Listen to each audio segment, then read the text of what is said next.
Class 12 semester 4 subject Bangla. আজকে যে বিষয় বস্তু সেটা হচ্ছে গল্প।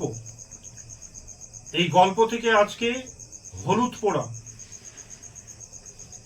তো হলুদ পোড়ার বিষয়বস্তু যদি শোনা যায় তাহলে যে কোনো জায়গা থেকে উত্তর দেওয়া সম্ভব। তো গল্পটির বিষয়বস্তু হলো কোনো এক বছর, ঠিক আছে, কোনো এক বছর কার্তিক মাসের মধ্যভাগে মাত্র 3 দিনের ব্যবধানে, কার্তিক মাসের মধ্যভাগে 3 দিনের ব্যবধানে গ্রামে 2টি খুন হয়ে যায়। তো গ্রামের দক্ষিণ অংশে ঘোষেদের মজা পুকুরের ধারে জনহীন জায়গা, মজা পুকুরের ধারে জনহীন জায়গা, মানে এই জায়গাটায় মানুষের আনাগোনা মানে যাতায়াত নেই। তো জনহীন জায়গায় একটা মরা গজারি গাছ, একটি মরা গজারি গাছ ছিল, জনহীন, মানে ওই রাস্তাতে মানুষ চলাচল করে না খুব একটা। তো এই মরা গজারি গাছের তলায় বলাই চক্রবর্তীকে পড়ে থাকতে দেখা যায়। মধ্যবয়স্ক এই বলাই চক্রবর্তী, জোয়ান পুরুষ চক্রবর্তী, এই বলাই চক্রবর্তীর মাথা ফেটে 8 চির হয়ে যায়। কত চির? সম্ভবত লাঠির আঘাতে। তার মানে ওই জনহীন জায়গায় যেটা মজারি গাছ ছিল, মরা গাছ, ওখানে তাকে মরে পড়ে থাকতে দেখা যায় বলাই চক্রবর্তীকে। তো মাথাটা 8 চির হয়ে গিয়েছিল।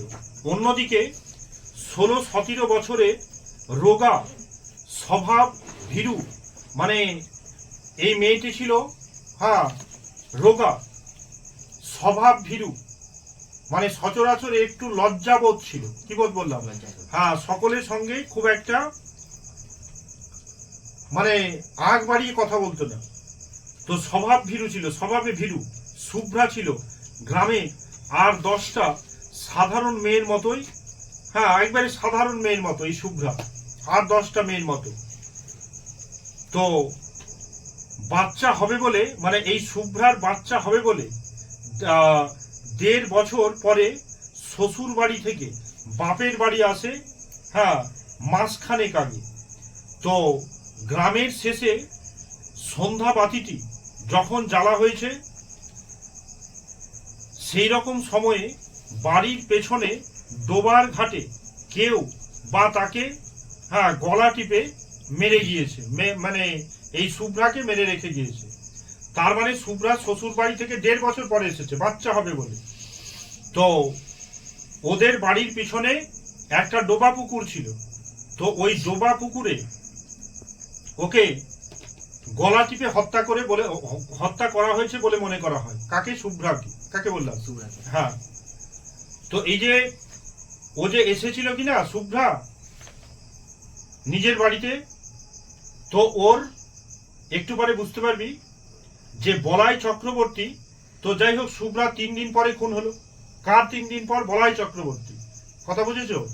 এবার হচ্ছে যে বলাই চক্রবর্তীর অপমৃত্যু গ্রামের মানুষের কাছে অপ্রত্যাশিত না হলেও বলেছে শুভ্রার পরিণতির জন্য তারা কেউই প্রস্তুত ছিল না। তার মানে বলাই, এই লাইনের কথা হলো যে বলাই চক্রবর্তী লোকটি খুব ভালো ছিল না। তো ও যে একদিন না একদিন, ঠিক আছে, এইরকম ঘটবে ওর সঙ্গে, এটা গ্রামবাসীর কাছে প্রত্যাশিত ছিল। তো বলাই চক্রবর্তী মারা গিয়েছে, তার মানে বলাই চক্রবর্তী খুব একটা ভালো লোক ছিল না। গ্রামবাসীও জানতো ওর ওইভাবেই হয়তো মৃত্যু হতে পারে। সেই জন্য বলল মানুষের কাছে অপ্রত্যাশিত না হলেও বলাই চক্রবর্তীর মৃত্যু। শুভ্রার পরিণতির জন্য কেউই কিন্তু প্রস্তুত ছিল না। কেন? এই মেয়েটি ছিল সরল সোজা আর সাধারণ 5টা মেয়ের মতোই। কিন্তু শুভ্রার যে মৃত্যু হবে গ্রামবাসী এটা মেনে নিতে পারেনি। গ্রামে 20-30 বছর কেউ জখম পর্যন্ত হয়নি। সেই গ্রামে আজকে দুটো কি হয়েছে? খুন হয়েছে। তো তাই দুটো খুনের মধ্যে কোনো যোগাযোগ সূত্র আছে কিনা তা গ্রামের লোকেরা ভাবতে থাকে যে এই দুটো খুনের মধ্যে কি যোগাযোগ আছে, এই নিয়ে গ্রামের লোকেরা ভাবতে থাকে। কিন্তু বলেছে নিহত দুই চরিত্রের মধ্যে কোনো যোগসূত্র কারোর কাছে স্পষ্ট ছিল না। মানে শুভ্রা কি করে মারা গেল, তারপরে বলাই চক্রবর্তী কি করে মারা গেল, কোনো মানুষের কাছেই সুস্পষ্ট জবাব ছিল না। ফলে কল্পনাগুলি গুজবের বেশ কিছু হয়ে উঠতে পারে না। তার মানে মানুষ তো কল্পনা করে অনেক কিছু, যেই থেকে এই হয়েছে, এই থেকে হয়েছে, তো কল্পনার আর বেশি কিছু না, আর গুজব ছাড়া কিছুই নয়। এবার বলাই চক্রবর্তীর উত্তরাধিকারী হিসেবে তার ভাইপো নবীন, তো এই যে বলাই চক্রবর্তী মারা গিয়েছে মধ্যবয়স্ক, তো এর একটা ভাইপো ছিল নবীন, সম্পত্তির মালিকানা পায়। তার মানে এই যে বলাই চক্রবর্তী মারা গিয়েছে, ওর সম্পত্তির মালিকানা পাবে এই নবীন। এ শহরে কাজ করে নবীন। তো বলাই চক্রবর্তী যখন মারা যায়, তো নবীন এবং তার বউ গ্রামে চলে আসে। মানে বলাই চক্রবর্তী একেবারে চাকরি রিটায়ার করে ছেড়ে দিয়ে, তো এই নবীন সম্পত্তির মালিকানা পায়। সে তার কাকার খুনিকে ধরিয়ে দেওয়ার জন্য 50 টাকা পুরস্কার ঘোষণা করে। মানে এই যে বলাই চক্রবর্তী হচ্ছে নবীনের কাকা, তো বলছে আমার কাকার কে যে খুন করেছে কেউ যদি ধরিয়ে দেয় তাহলে আমি 50 টাকা উপহার ঘোষণা করছি। মানে 50 টাকা কিন্তু তখনকার দিনে অনেক। তো বোঝা গেল যে বলাই চক্রবর্তীর, ঠিক আছে, বলাই চক্রবর্তী হচ্ছে নবীনের কাকা। বলাই চক্রবর্তী মারা গেলে শহর থেকে নবীন এবং তার বউ চলে আসে চাকরি ছেড়ে দিয়ে। বলাই চক্রবর্তী সম্পত্তি পাবে কে? নবীন। তো যাই হোক, শহরের চাকরি ছেড়ে নবীন গ্রামে আসার 21 দিন পরে, কতদিন পর? তো শহরে চাকরি ছেড়ে এসছে নবীন। 21 দিন পরে এক সন্ধ্যায় নবীনের স্ত্রী দামিনীর গায়ে বাতাস লাগে। কি লাগে? তো এরা শহরের মানুষ, তো এই নবীনের স্ত্রী ছিল দামিনী। তো 21 দিন পর যখন ওরা গ্রামে এসছে, 21 দিন পর এই নবীনের বউ, যার নাম ছিল দামিনী, এই দামিনীর গায়ে বাতাস লাগে, ভয়ে সে অজ্ঞান হয়ে যায়। মানে দামিনী, গ্রামের একমাত্র ডাক্তার পাস না করা, মানে হাতুড়ে ডাক্তার ধীরেন। এই ধীরেন কিন্তু আবার বিজ্ঞান কলেজের শিক্ষক এবং হাতুড়ে ডাক্তার, তার মানে শিক্ষিত লোক। তো যখন ওই নবীনের বউ দামিনী গায়ে বাতাস লেগেছে, সে অজ্ঞান হয়ে গিয়েছে, তখন গ্রামের একমাত্র ডাক্তার পাস না করা ধীরেন, সে ঘটনাচক্রে শুভ্রার দাদা, এই ধীরেন হচ্ছে শুভ্রার কি দাদা, তো শুভ্রার দাদা, তাকে ডেকে আনা হয়। তার মানে এই ধীরেন হচ্ছে ডাক্তার। তো নবীনের বউ ওই যে গায়ে বাতাস লেগেছে, ওরা শহরে থাকতো, তো ডাক্তার ডাকাই স্বাভাবিক। তো ধীরেনকে ডেকে পাঠিয়েছে, ধীরেন এসেছে। আসার পরে ধীরেন কৈলাস ডাক্তারকে ডাকার পরামর্শ দিলেন। মানে ধীরেন বলছে যে আমার দ্বারা সম্ভব হবে না, তো আমার যে এক ডাক্তার আছে যার নাম হচ্ছে কৈলাস ডাক্তার। তো নবীনকে বলল তুমি কৈলাস ডাক্তারকে ডাকো। তো কৈলাস ডাক্তারকে পরামর্শ দেন এবং পঙ্কজ ঘোষাল গুণিজ, এবার ওই গ্রামে আরেকজন ছিল যার নাম ছিল পঙ্কজ ঘোষাল। কি ঘোষাল? পঙ্কজ ঘোষাল। ও বলছে যে গ্রামের গুণিন কুঞ্জকে ডাকো। এই গুণিন কি গুণী, গ্রামে থাকে না গুণী ওঝা, তো এদিকে ধীরেন হচ্ছে বললাম বিজ্ঞান মনস্ক মনোভাব, বিদ্যা আছে, পাস করেনি ডাক্তারিতে কিন্তু মাস্টারি করে। তো ধীরেন বলল তুমি কৈলাস ডাক্তারকে ডাকো।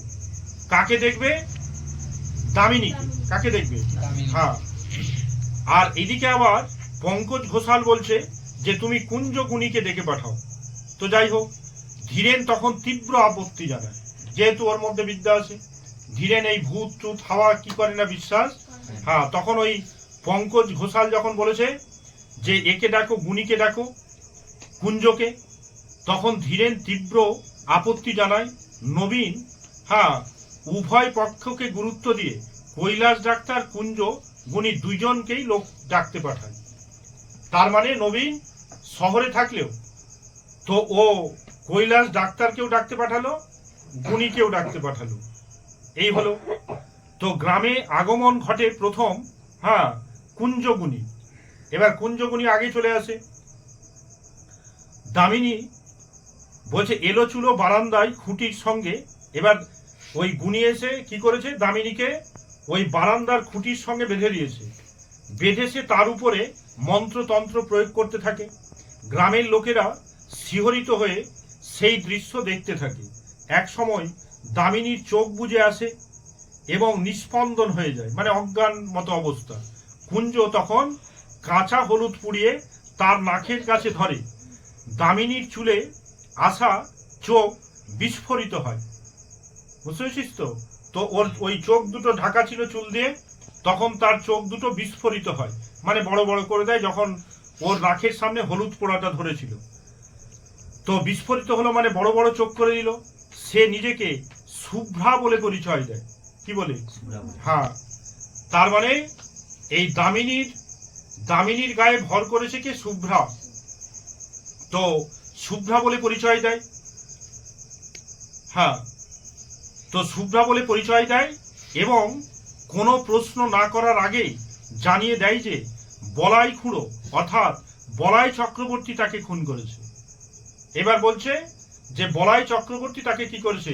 খুন করেছে। তার মানে ও এসছে নবীনের বউয়ের শরীরে, মানে দামিনীর শরীরে। কে এসছে? শুভ্রা। আবার শুভ্রা বলছে আমাকে খুন করেছে কে?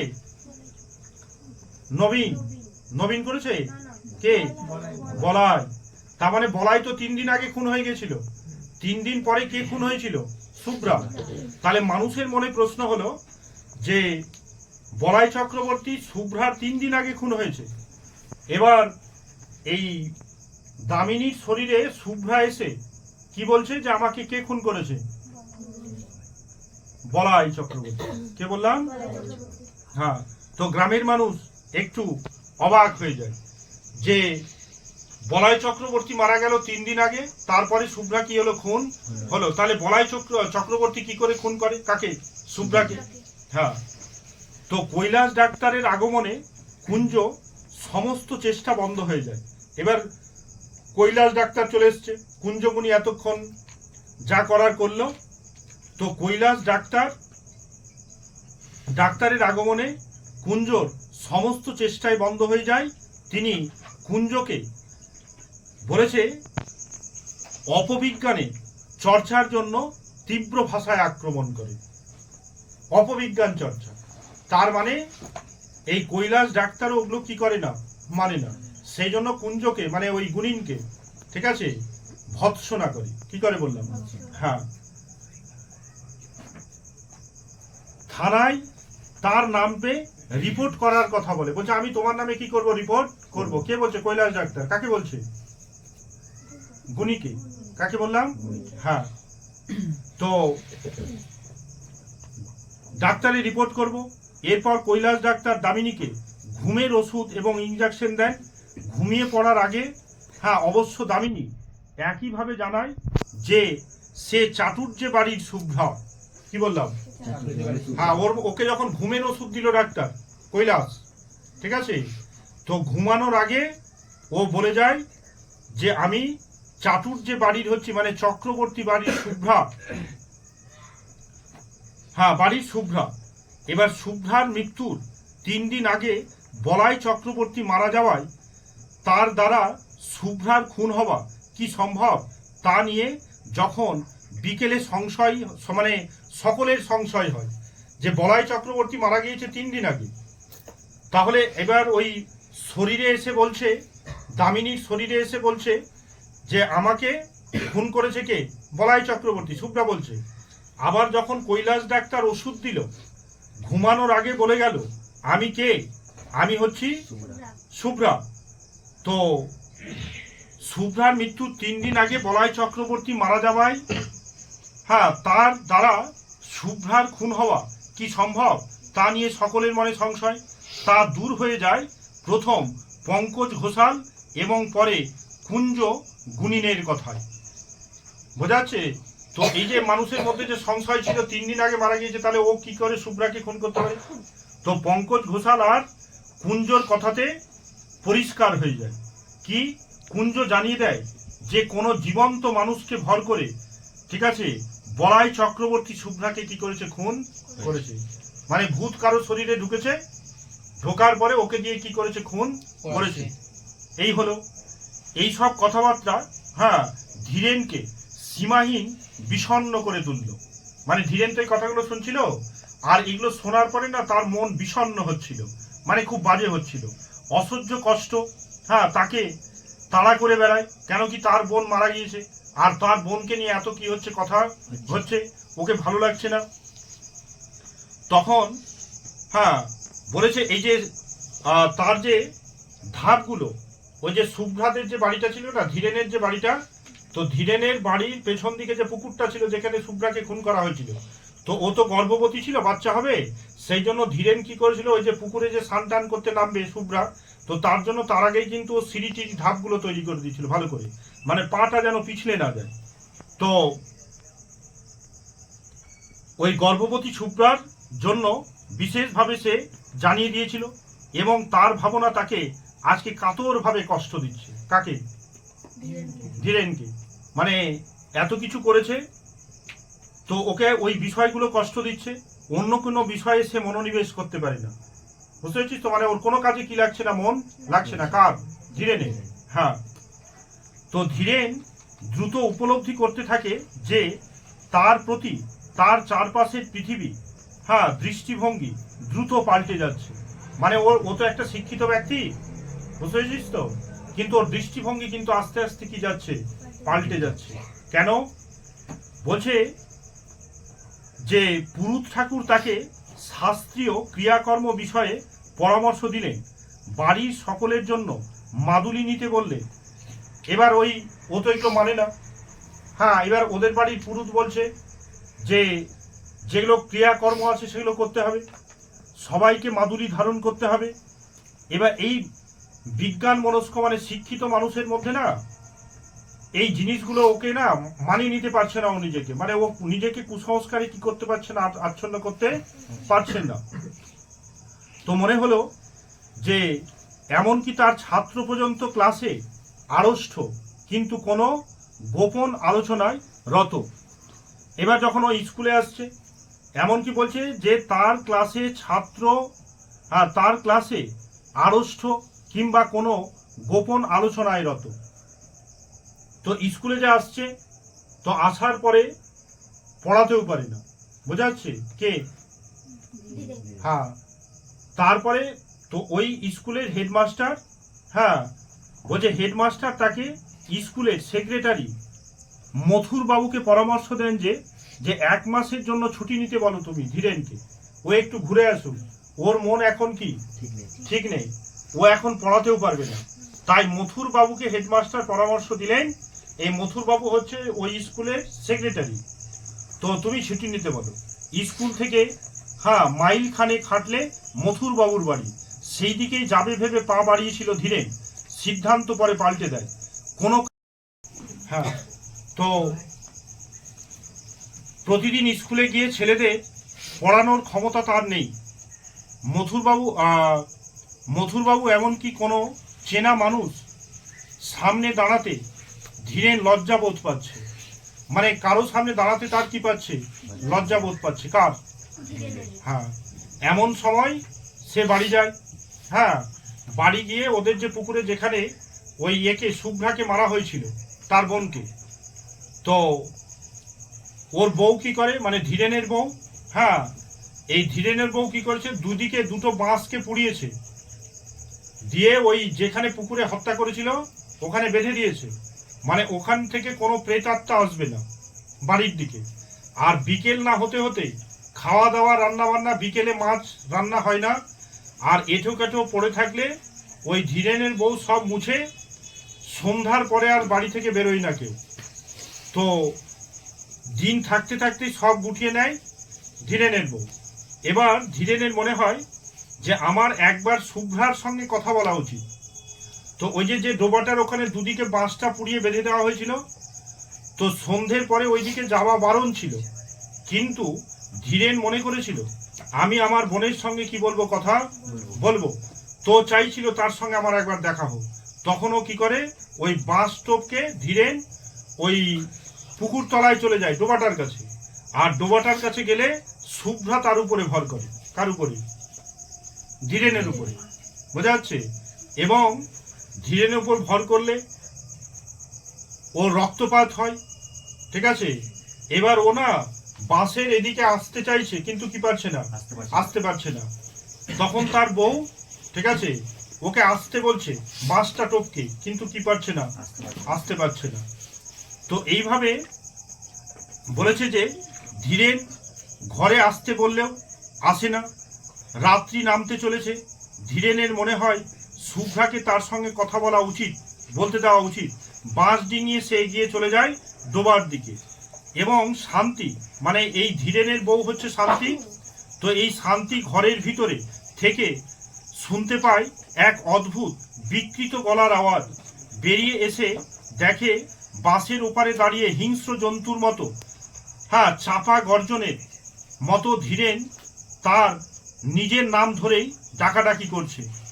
আর তার গেঞ্জি এবং কাপড়ে কাদা ও রক্ত মাখা, এবং ঠোঁট থেকে, হ্যাঁ, চিবুক বেয়ে গড়িয়ে পড়ছে ফোঁটা ফোঁটা রক্ত। শান্তিকে ধীরেন বাঁশটা সরিয়ে নিতে বলে, তো শান্তিকে বলছে ধীরেন বাঁশটা সরিয়ে নিতে। শান্তি ডিঙিয়ে আসতে বললেও ধীরেন জানায় যে সে বাঁশ ডিঙাতে পারছে না। শান্তি নিঃসন্দেহ হলে যে ধীরেনকে